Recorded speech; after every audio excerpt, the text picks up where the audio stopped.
नमस्कार दोस्तों, VIP technician YouTube परिवार में आपका स्वागत है। दोस्तों, जैसा कि आपको पता है, यूपीपीसीएल अर्थात Uttar Pradesh power corporation limited के अंतर्गत एक बहुत ही बड़ी खुशखबरी आपके सामने निकल कर आई है कि इलेक्ट्रीशियन टेक्नीशियन के लिए यहाँ बहुत ही बड़ी परीक्षा आयोजित की जा रही है। इसमें बात करें तो कुल परीक्षा देखो कितनी भर्ती आई है।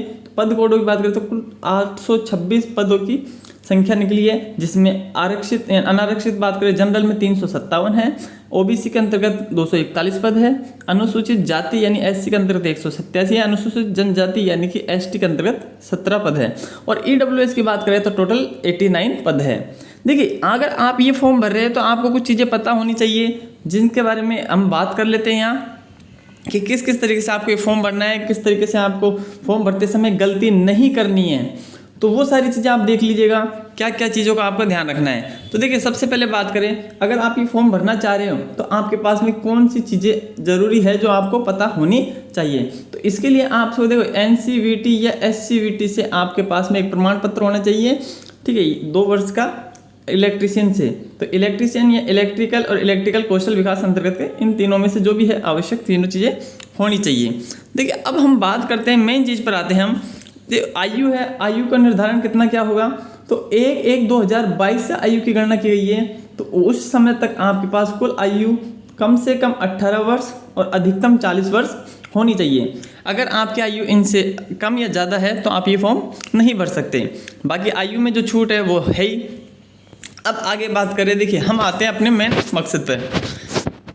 चलिए, आवेदन शुल्क की भी बात कर ही लेते हैं साथ के साथ। तो आवेदन शुल्क की बात करें तो जो उत्तर प्रदेश के मूल निवासी है, चाहे अनुसूचित जाति हो या अनुसूचित जनजाति, उनके लिए 826 रुपये का ये फॉर्म है। और बाकी चाहे कोई भी कैटेगरी का हो, चाहे वो मूल निवासी हो उत्तर प्रदेश का या उससे बाहर का हो, उनके लिए फॉर्म की राशि है वो है 1180 रुपये।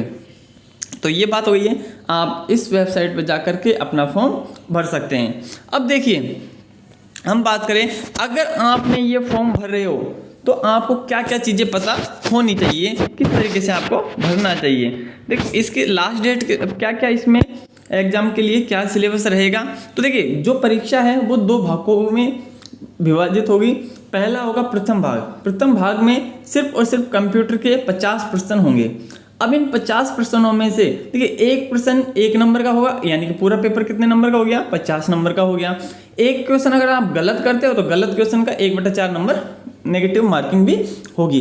लेकिन इसमें ध्यान रखिएगा, अगर आप ये परीक्षा दे रहे हो तो कंप्यूटर की जो परीक्षा है, जो भाग 1 पेपर होगा, इसमें कम से कम 20 नंबर लाने जरूरी है। अगर ये आपके 20 नंबर नहीं आते हैं कंप्यूटर के पेपर में तो आपके लिए अगला पेपर आपका काउंट होगा ही नहीं, उसका मूल्यांकन ही नहीं होगा, ठीक है। अब बात करें भाग 2 की, तो भाग 2 के अंतर्गत बात करें तो इसमें कुल 4 सब्जेक्ट है, जिनका अलग अलग बात करें। देखिए, ये है भाग 2 हमारे सामने।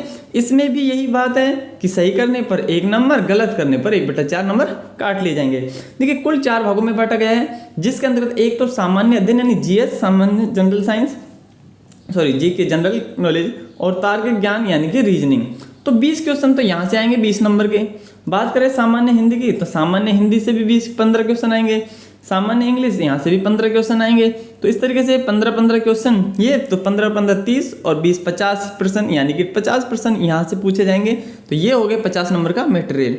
और बाद में बचता है, वो आता है तकनीकी विशेषज्ञ ज्ञान, यानी कि जो तुम्हारा टेक्नीशियन है, इलेक्ट्रिकल टेक पार्ट, उसमें से पूछे जाएंगे 150 नंबर के प्रश्न। तो कुल प्रश्नों की संख्या 150 होगी।